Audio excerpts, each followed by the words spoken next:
Hey everyone, it's Types, and today I'm talking about some new Pokemon cards, but also some old Pokemon cards.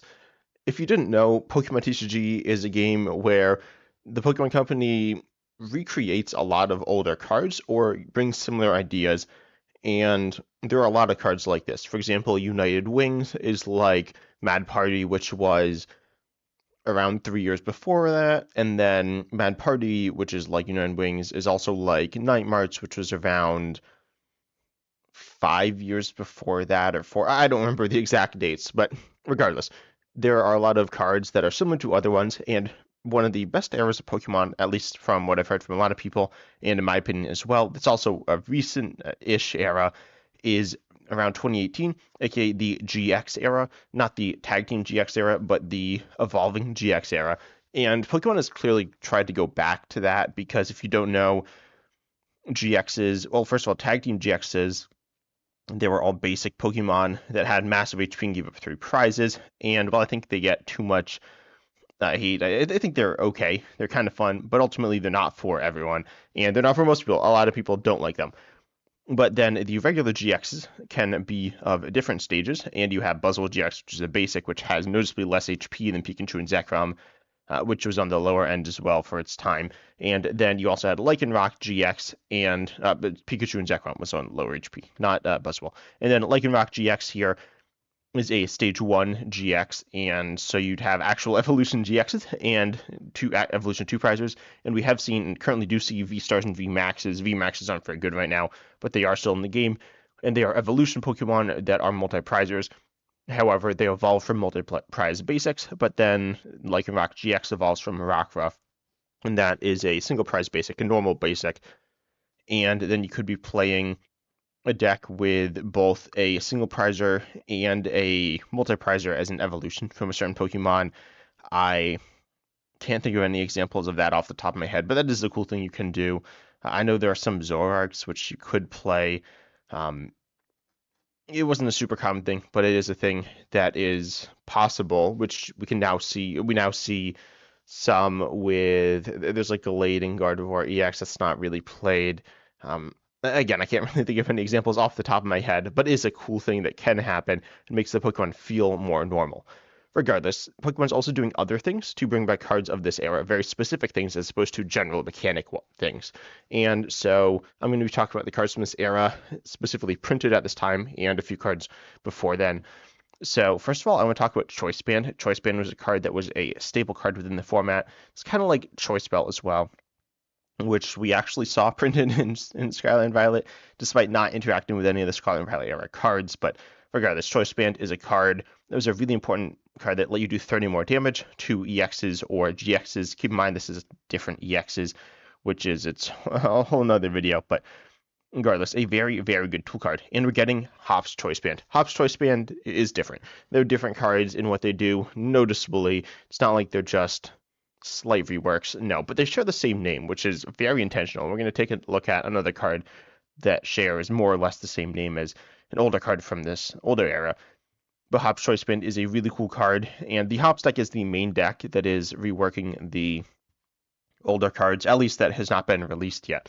And Hop's Choice Band is a card that also does you do 30 more damage to your opponent's active, no matter what it is, but your attack also costs 1 colorless less, and this works on any Hops Pokemon, so there's a handful of those, which we'll look at, as I said, and or as I hinted at, I guess. And so Hop's Choice Band is a card that, I think it's cool that Pokemon's just looking back to an older card that is, a really, or a decently iconic card in the game, and with a similar effect, though they are reworking it to interact with cards that they want that are, current cards where they couldn't reprint Choice Band. They could have reprinted Choice Band for all Roblox Pokemon. I would have actually thought that could have been nice, but regardless, Hop's Choice Band is definitely something that I'm sure Pokemon's done on purpose to reuse this, I believe, item from the video game is what they're called. I don't really play the video games. Then we have the supporter card N. N is a weird supporter because it got reprinted like a lot, but not to the level of like Research, which is going to be reprinted for the foreseeable future. But it was reprinted a few times and was in the game for a long time. I don't think it rotated. I'm not sure. I mean, it's rotated now, but I don't think it rotated in the middle of when it was in the format. But regardless, N says each player shuffles their hand and puts it on the bottom of their deck, then draws a card for each of their remaining prizes. And if this sounds familiar, it's very similar to Iona, which says each player shuffles their hand, puts it on the bottom of their deck, then each player draws a card for the remaining prizes. It does say if they put any cards in this way, they draw a card, which isn't the case for N. But regardless, these are very similar supporters. They are a tiny bit different, and shuffling it into your deck means that theoretically, if you are looking for, I guess if you're specifically trying to get a card into your deck, for example, it might not go into your deck. It could just stay and go back into your new hand, which isn't what you want, or you couldn't end up drawing. You could end up like not drawing new cards if you draw into the same cards you just had, but ultimately, how much of a difference does it actually make? It makes very, very little. These cards are very similar, and a lot of people are really excited to see N essentially come back into the game. Also, random complaint about the supporter N, or the character N, I suppose, is that it's just one letter. So every time I'm trying to search for the supporter card N in like a database of some kind, it depends, but generally it's really hard to find. I believe if I just search N within the Limitless database, yeah, it only gives me, if we just search it here, it just gives me the N supporter. But then if I actually type it in and search it up, we see lots of things like Academy at Night, which has an N in as like the first letter of one of the words. But regardless, Iono, it does not have that problem, which I am personally a big fan of because I look up supporter cards and like cards a lot for like thumbnails and stuff. But regardless, Iono is definitely a really cool card to have in the game. I think a lot of people are fans of it. It's a little annoying at times, but not that annoying. Ultimately, President of DEX has like toned down its value. N was a card that was super huge in the game, and there was some item lock and ability lock, so you could pair it with that and really shut down your opponent for what they could do. And I was considering putting Badoo in this video as well, because Badoo's kind of like Vileplume, or like, I don't know, it's not really like Vileplume, it's more so like Seismitoad DX, though it's not even that similar in terms of what it's going to be within the game to Seismitoad DX. I can't really think of a good comparison card for Badoo. I've thought about it some, and there are certainly cards that act similarly, but that's certainly a card that's coming out actually very soon. I'm going to be making a video on that, or maybe you already did, talking about the top 10 cards from the new set, and spoilers, it's the best one by far. But regardless, these are really cool supporters that I think people are big fans of. Then Zoroark GX, so I just talked about some trainer cards, but Zoroark GX was the best Pokemon from this era, and Zoroark GX was a good attacker. I mean, it was a good attacker, and it was a good Pokemon with its ability as well. Trade, which is once during your turn, you may discard a card from your hand. If you do, draw 2 cards. I think, we'll talk about the N Zoroark GX, which also has Trade. You must discard an ability. It's the same ability. You discard 1, draw 2. Also, these images are from Pokemon, PokemonProxies.com, which is a website which has Pokemon proxies. Doesn't have all of them, but it has a lot. And also, these, I guess, the actual cards are from Limitless. This might not be a proxy now that I think about it. It says it on here, but this card was revealed in English. Regardless, and Zoroark EX has the same ability. Also, your second attack, I guess, is kind of like Zoroark GX's GX attack, copying attacks, but not really. That's more so a Zoroark theme, which we've seen on a few different Zoroarks, and even like the recent, the one that rotated like a year ago, kind of copy. It didn't actually copy Pokemon, but effectively it was pretty similar. But a lot of people, when they saw this card, said that Trade is back in the game. So that's the main reason I'm including it in this video, because we actually have abilities like this. But one thing that is obviously really noteworthy is that it's the same Pokemon, which is very intentional. It's a little weird because Zoroark EX cannot evolve from a regular Zorua. So if you wanted to play some other Zoroark, like are there any good Zoroarks in the game? I can't think of any. There's like a Suin. Oh yeah, I guess there's this Zoroark in the game right now, which is, I mean, it's not that good, but it's a playable card. I guess. Regardless, there's this Zoroark, and that evolves from Zorua. This one evolves from N Zorua. So I was just saying that it was cool. You could have a split evolution line, so you can't have that with the trainers Pokemon, which is, we'll see. We'll see how the trainer's mechanic looks and how it functions. So far, I think it looks decent. We've seen N's Pokemon and Hop's Pokemon, and I think they are cool so far. But we've seen a handful of Lily's and Iona's Pokemon, but Iona's if we've seen everything that we will see, it's disappointing at this point. And Lily's, we're almost definitely going to get more cards. We've seen 2 Pokemon and a trainer, and so we'll see where that ends up. But that looks decent. That probably looks better than the Iona's Pokemon, to be honest. But Zoroark EX has the ability to trade. There's also Curlia. Curlia is obviously a very good card in the metagame. It might be the best like engine card in the game in terms of like plays and stuff, depending on what you count as an engine. Certainly something like Fezandipti EX is better than Curlia. They're a little not exactly comparable, but it's better. But also it's not something you're going to be necessarily using every turn, especially in longer games. You can't use it every turn. But Curly is a card that's seen a lot of play. And with the ability Refinement, it does the same thing. And then with Lipard, Lipard does not see much play, but that card literally has trait. It's the same ability as Zoroark EX or Zoroark GX.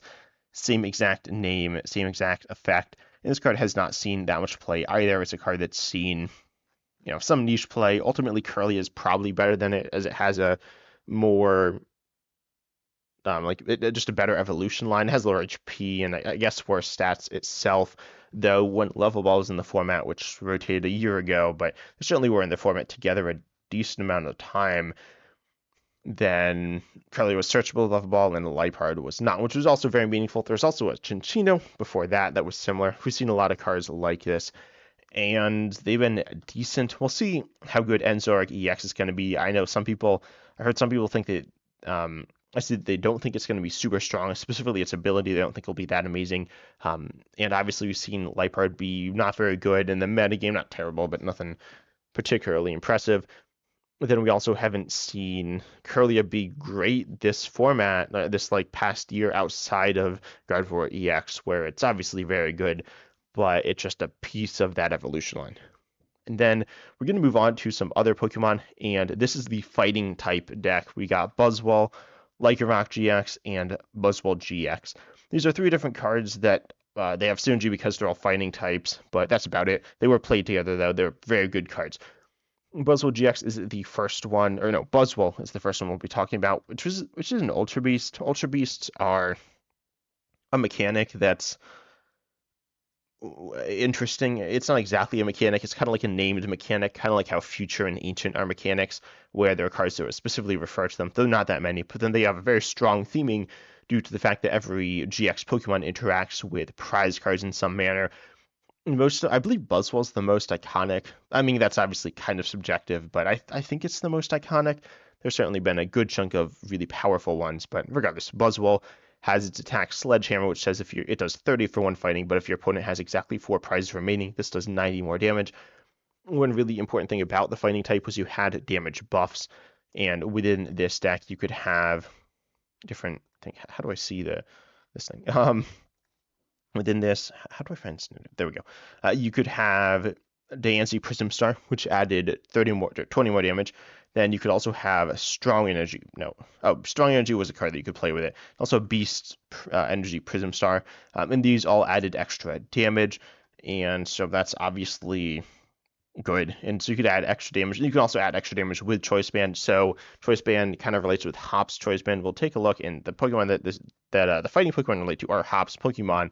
And so they have access to a Choice Band card, and a Choice Band will only add extra damage to GX and EXs. Those are most of the Pokemon that were played at the time. Of course, there were the previous evolutions like Rockruff, but you should be knocking those out anyways. But regardless, you know, this Buzzwole, and you could add extra damage. You can add extra damage to the new Hops Cramorant as well, with the attack Fickle Spit, which does for 1 colorless, 120, only if your opponent has 3 or 4 prizes. There's like a double negative thing here, which is, it's a little different than Buzzwole. Most notably is that it says that you don't do any damage if they have 3 or 4, if they don't have 3 or 4 prizes.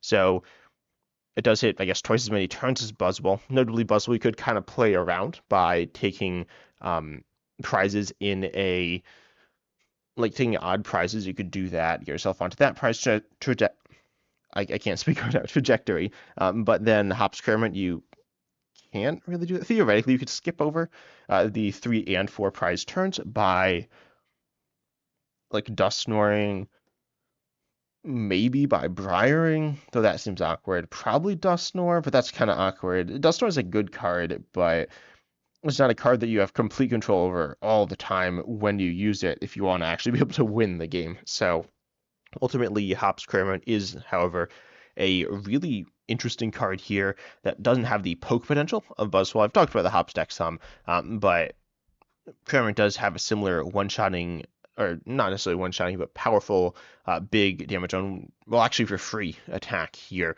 because with the tool card, it's free. The Hops Choice Band, Choice Spell. I don't remember these the names yet. Hops Choice Band. The names are all blurring together at this point for me. But yeah, the Hops Cramorant is definitely very intentionally similar to Buzzwole. Then we have Buzzwole GX. Buzzwole GX and Hops Zacian EX is the new version of that. Buzzwole GX, I mentioned earlier, showed an image of it, and it has Jet Punch, which says for one fighting 30 and 30 to one of your opponent's benched Pokemon. And Hops Zacian EX here for one colorless, close cleave, it does 30 to one of your opponent's benched Pokemon. That's the same attack, and well, it's not the same because this is colorless. The Hops deck, the other Pokemon are all colorless Pokemon. So I don't know what type the Hops deck will be. Also, the one comparison I don't have here is Snorlax, which is also colorless, or Hops Snorlax, which is kind of like Diancie Prism Star, I guess it. Yeah, that one doesn't stack, I don't think. So those are similar as well.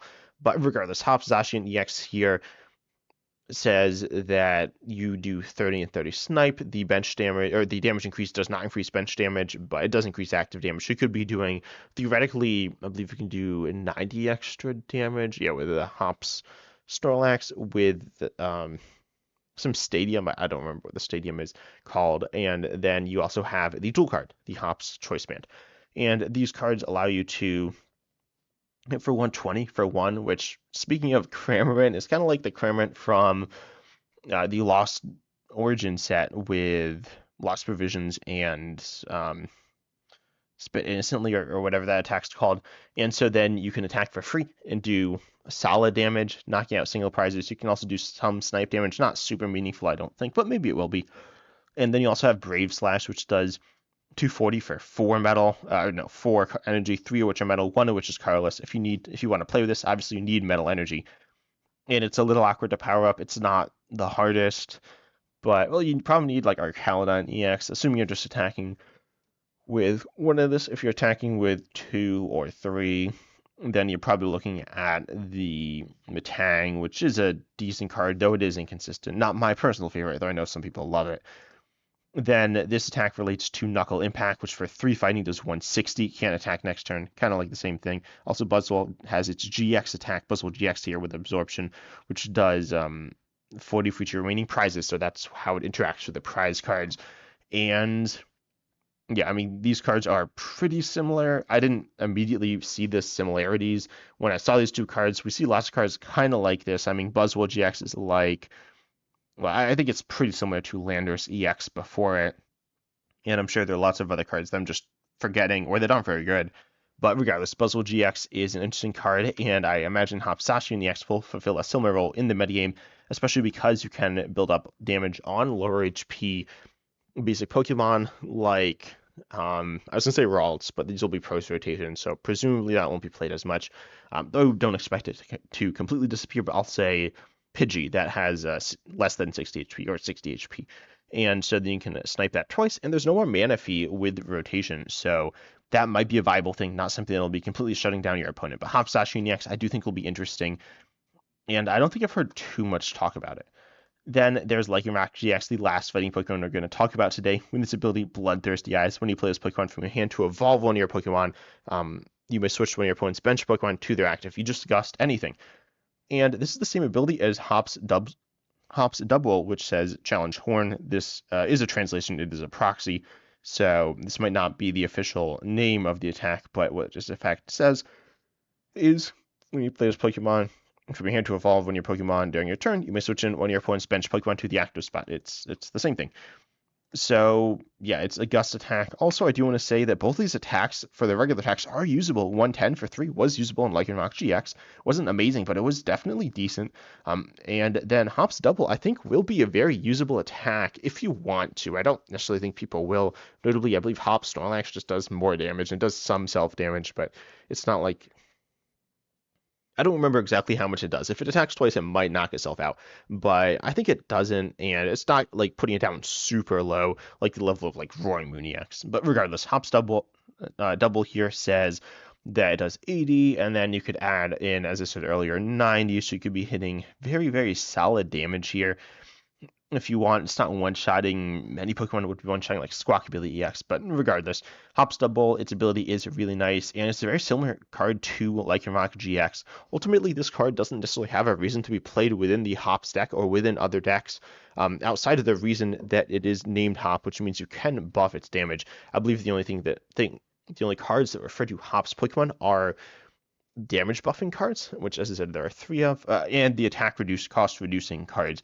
And you will not be playing this with double turbo energy because that's rotating. But still, Hops Double is an interesting card, and I'm really interested in seeing how the Hops deck relates to the fighting decks earlier, how much the Ends deck relates to Zoroark as well, as that it was a bit of a toolboxy deck where you could have different attackers. I've split the decks into different variants here, but if I uncheck that, we see Zoroark GX was the most played deck with different variants. Limitless gets a little weird, but regardless, there were a lot of different variants, and so you could kind of control what you wanted to do. And Zoroark, the Zoroark EX does have different options. But anyways, tell me down below what you think of these new cards and how they relate to the old cards, if you think that's cool or you think Pokemon's just getting lazy. But I hope you enjoyed the video. Consider liking, subscribing, hitting the bell, all that good stuff. And as always, I'm excited to see you in the next video.